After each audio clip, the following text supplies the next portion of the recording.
بسم اللہ الرحمن الرحیم۔ سورۃ نحل میں اللہ تبارک و تعالی کا ارشاد گرامی ہے وَلَهُ مَا فِي السَّمَاوَاتِ وَالْأَرْضِ وَلَهُ الدِّينُ وَاصِبًا أَفَغَيْرَ اللَّهِ تَتَّقُونَ۔ اسی اللہ تعالیٰ ہی کے لیے ہے جو کچھ آسمانوں اور زمین میں ہے، اسی کی ہی فرما برداری ہے، تو کیا تم اللہ تعالیٰ کے سوا سے ڈرتے ہو؟ اس آیت مقدسہ میں اللہ تبارک و تعالی نے آگاہ فرمایا ہے کہ آسمانوں اور زمین میں جو کچھ بھی ہے سب کا مالک میں ہوں، اور میری ہی فرما برداری کرنی چاہیے اور مجھ ہی سے ڈرنا چاہیے، اور میرے علاوہ کسی سے تمہیں نہیں ڈرنا چاہیے۔ اسی لیے ایک اور مقام پر ارشاد فرمایا فَلَا تَخْشَوُا النَّاسَ وَاخْشَوْنِ، تم لوگوں سے نہ ڈرو، تم مجھ سے ڈرو۔ تو ہمیں اس سے یہ سبق ملا، ہمیشہ اللہ تعالیٰ کی فرما برداری ہمیں کرنی چاہیے، اور روزی کے کم ہونے اور آمدنی کے کم ہونے کی اللہ رسول کے احکام پر عمل کرنے کی صورت میں کوئی فکر نہیں کرنی چاہیے، بلکہ یہ عقیدہ اور یقین رکھنا چاہیے اللہ رسول کے فرامین پر عمل کرنے کی صورت میں ہی روزی کے اندر برکت ہوگی، اور وسیع اور حلال رزق جو ہے وہ اللہ تعالیٰ عطا فرمائے گا۔ اور ہمیشہ ذہن میں یہ رکھنا چاہیے کہ اللہ تعالیٰ سے ہی ڈرنا ہے اور اللہ تعالیٰ کے سوا کسی سے نہیں ڈرنا ہے۔ ایسے لوگوں کے لیے اللہ تبارک و تعالیٰ کے اس فرمان میں بہت بڑی نصیحت ہے کہ جو کہتے ہیں کہ اللہ اور اس کے رسول کے فرامین پر عمل کرنے میں ہماری توہین ہوگی، ہماری عزت میں فرق آئے گا، ہماری ہتک ہوگی، لوگ جو ہے وہ اچھی نظروں سے نہیں دیکھیں گے، اور لوگ جو ہے وہ ہمارے بارے میں کوئی اچھا تصور نہیں رکھیں گے۔ اس لیے اللہ تعالیٰ نے اچھی طرح آگاہ فرما دیا کہ عزت اور ذلت میں دیتا ہوں، روزی بھی میں دیتا ہوں، تو اس لیے جب سب چیزوں کا مالک میں ہوں تو تمہیں مجھ سے ہی ڈرنا چاہیے اور میرے فرامین پر جو ہے وہ عمل کرنے کی کوشش کرنی چاہیے۔ آپ دیکھتے ہیں کہ دکاندار یا تجارت کرنے والے اپنے سودے کو بیچتے ہوئے جھوٹ بھی بول لیتے ہیں، اور ان کو جب کہا جائے بھائی جھوٹ نہیں بولنا چاہیے تو وہ کہتے ہیں جھوٹ بولے بغیر تو ہمارا سودا بھی نہیں بکتا ہے، اور گاہک جو ہے وہ جھوٹ بولے بغیر مطمئن بھی نہیں ہوتا ہے،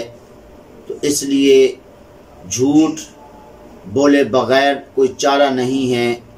ہم تو اس طرح روزی نہیں کما سکتے، اور شام کو اگر جھوٹ بول کر ہم سودا نہیں بیچیں گے تو گھر کیا لے کے جائیں گے؟ تو ذرا غور فرمائیے، اللہ فرماتا ہے کہ سب چیزوں کا مالک میں ہوں، روزی کا مالک میں ہوں، عزت کا مالک بھی میں ہوں، تو اس لیے میری فرما برداری ہی تم پہ لازمی ہے۔ تو جب اللہ کا یہ فرمان آ گیا، اب یہ سوچ بالکل نکال دینی چاہیے کہ اب جھوٹ بولے بغیر جو ہے وہ ہمارا سودا نہیں بکے گا، یہ بھی ممکن ہے کہ جھوٹ بولیں وہ چیز نہ بکے، اور اس طرح گاہکی خراب ہو، دکانداری خراب ہو، تو یہ ہو سکتا ہے۔ اس لیے کیوں نہ ہم اللہ رسول کو راضی کرتے ہوئے اپنا کاروبار اس طریقے سے کریں جس طریقے سے کاروبار کرنے کا اللہ رسول نے حکم دیا ہے۔ اگر یہ سوچ کر ہم جو ہے دکانداری کریں گے اور اپنا سامان بیچیں گے کہ جی جھوٹ بولے بغیر جو ہے یہ کام نہیں ہو سکتا، تو اس میں سراسر نقصان ہے، ہمارا ہی نقصان ہے۔ اللہ تبارک و تعالی غنی ہے، بے نیاز ہے، اور ہم جو ہے محتاج ہیں، تو اس لیے محتاج کو ہی فکر ہونی چاہیے، ہمیشہ اللہ رسول کے حکم کے مطابق عمل کیا جائے۔ اور کچھ حضرات جب گھر سے باہر یا مسجد مدرسے سے باہر جا رہے ہوتے ہیں، سر سے ٹوپی اس لیے اتار لیتے ہیں کہ کوئی ہم کو نمازی نہ کہے، کوئی ہم کو مولوی نہ کہے، تو ذرا غور فرمائیے، یہ مولوی ہونا یہ بھی اللہ تعالیٰ کی طرف سے بہت بڑی نعمت ہے، نمازی ہونا یہ بھی اللہ تعالیٰ کی طرف سے بہت بڑی نعمت ہے۔ تو اس نعمت کو سمجھنا چاہیے، نہ یہ کہ ذہن میں رکھنا چاہیے کہ ہماری جو ہے وہ ہتک ہوگی سر پر ٹوپی رکھتے ہوئے، یا جو ہے وہ ہمیں کوئی نمازی کہے تو ہماری ہتک ہوگی، ایسا ہرگز نہیں ہے، بلکہ عزت ہوتی ہے۔ اگر سر پہ ٹوپی ہوتی ہے تو کچھ نہ کچھ دل کے اندر اللہ کا خوف پیدا ہوتا ہے، اور اس طرح بندے کے دل کے اندر یہ خوف ہوتا ہے کہ میں نے ٹوپی پہن رکھی ہے، غلط کام کیا تو اس صورت میں لوگ کیا کہیں گے، بلکہ گناہ سے بندہ بچتا ہے، اور اس طرح گناہ سے بچنے کی صورت میں ہی بندے کی عزت ہوتی ہے۔ تو بہرحال ہمیں ہر صورت میں اللہ اور اس کے رسول کے فرامین کو پیش نظر رکھنا چاہیے، اور اللہ تعالیٰ کا خوف ہی اپنے دل کے اندر رکھنا چاہیے، اور قبر و آخرت کو یاد رکھ کے اپنی زندگی گزارنی چاہیے۔ ہم سے پہلے لوگ جو ہمارے اکابر گزرے ہیں، ان کی کیا کیفیت ہوتی تھی، اللہ رسول کے فرامین کو سننے کے بعد۔ آئیے ذرا دو مثالیں عرض کرتا ہوں۔ حضرت عائشہ صدیقہ رضی اللہ تعالی عنہا ام المؤمنین، جن سے آقا کریم صلی اللہ علیہ وسلم کو اس وجہ سے بہت زیادہ پیار تھا کہ آپ علم دوست تھی۔ آپ آقا کریم صلی اللہ علیہ وسلم کے فرامین اگر حضور کہیں گھر میں دس دیتے تو وہاں پہ سنتی، مسجد میں دیتے تو آپ دیوار کے پیچھے چھپ کر آقا کریم صلی اللہ علیہ وسلم کے فرامین سنتی تھی۔ تو ان کی حضور کے فرمان کو سننے کے بعد کیا کیفیت ہوتی تھی۔ حضرت عائشہ صدیقہ رضی اللہ عنہا خود فرماتی ہیں کہ آقا کریم صلی اللہ علیہ وسلم سے جب یہ فرمان سنا کہ بندے کو قبر دباتی ہے، تو آپ صلی اللہ علیہ وسلم سے ایک دن عرض کرنے لگی، آقا جب سے میں نے آپ سے یہ فرمان سنا ہے کہ قبر بندے کو دباتی ہے، اس وقت سے حضور میری نیند اڑ گئی ہے، حضور مجھے نیند نہیں آتی ہے اس فرمان کے سننے کے بعد۔ اب ذرا غور فرمائیے کہ کیا کیفیت تھی ان حضرات کی جنہوں نے آقا کریم صلی اللہ علیہ وسلم کی صحبت پائی، اور آقا کریم صلی اللہ علیہ وسلم کے صحابیہ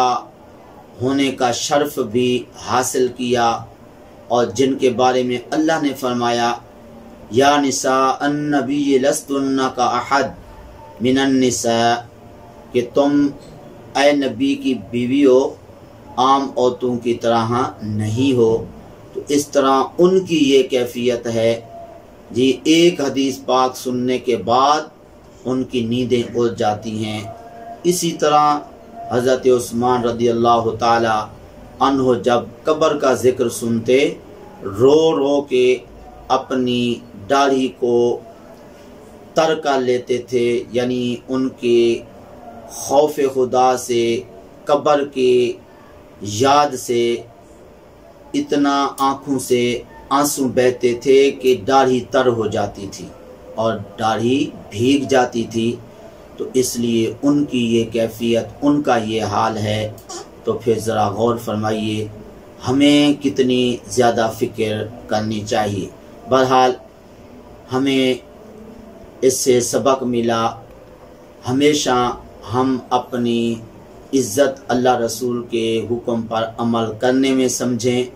اور اللہ رسول کے فرامین پر عمل کرنے میں کبھی اپنی حد تک نہ سمجھیں، اور کبھی یہ بھی خیال نہ کریں اللہ رسول کے احکام پر اگر عمل کریں گے ہماری روزی کے اندر فرق آئے گا، ہماری عزت کے اندر فرق آئے گا۔ ایسا نہیں، بلکہ اللہ رسول کے فرامین پر عمل کرنے میں عزت بھی بڑھے گی، روزی بھی بڑھے گی، اور دنیا و آخرت اچھی ہوگی۔ دعا ہے اللہ تعالیٰ کی پاک بارگاہ میں جو کچھ کہا صحیح عمل کی توفیق عطا فرمائے۔